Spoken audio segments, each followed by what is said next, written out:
Quando a gente fala de trombose, a gente fala de três grandes fatores que podem desencadear a trombose, né, que a gente chama de tríade de Virchow.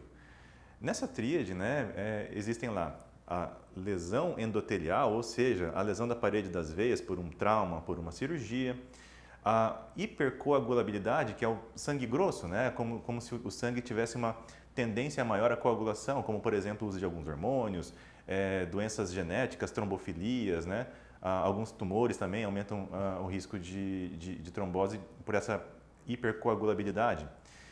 E o outro fator realmente é a estase sanguínea ou sangue lento, fluxo sanguíneo lentificado.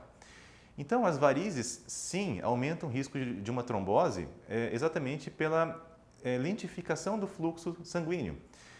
Então, a indicação quando o paciente tem varizes maiores, dilatadas, é o tratamento dessas veias e um dos objetivos é exatamente esse, evitar fenômenos tromboembólicos. No entanto, a própria cirurgia, o próprio tratamento das varizes pode sim desencadear a trombose, exatamente por causa do outro fator de risco para a trombose, que é a lesão endotelial. Então, como é que a gente previne isso, né? Quando a gente vai tratar um paciente de varizes, um dos objetivos é sim evitar a trombose, como é que a gente evita uma trombose no pós-operatório de uma cirurgia de varizes? Algumas coisas são muito importantes, né? O cálculo do risco desse paciente, existem scores específicos para a gente calcular o risco de trombose desse paciente. Se o paciente tem um risco elevado, a gente tem várias coisas que a gente tem que acrescentar no pós-operatório desse paciente. Alguns dos fatores são evitar cirurgias agressivas, né? A gente tem que utilizar cirurgias que sejam minimamente invasivas, exatamente para que a recuperação seja mais rápida, que o paciente possa caminhar, deambular de forma mais precoce.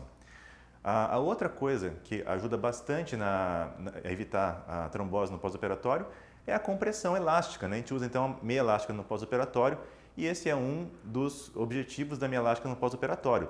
A gente calça uma meia elástica no pós-operatório de uma cirurgia de varizes ainda no centro cirúrgico, tá?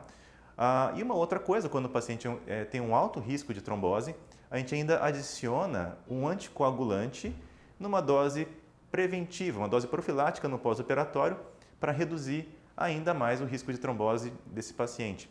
Então, somando todos esses ingredientes, né, uma cirurgia minimamente invasiva, com uma recuperação rápida, levando então a uma deambulação precoce, o uso da meia elástica e, se necessário, medicamentos anticoagulantes, a gente consegue reduzir bastante o risco desse paciente de ter fenômenos tromboembólicos.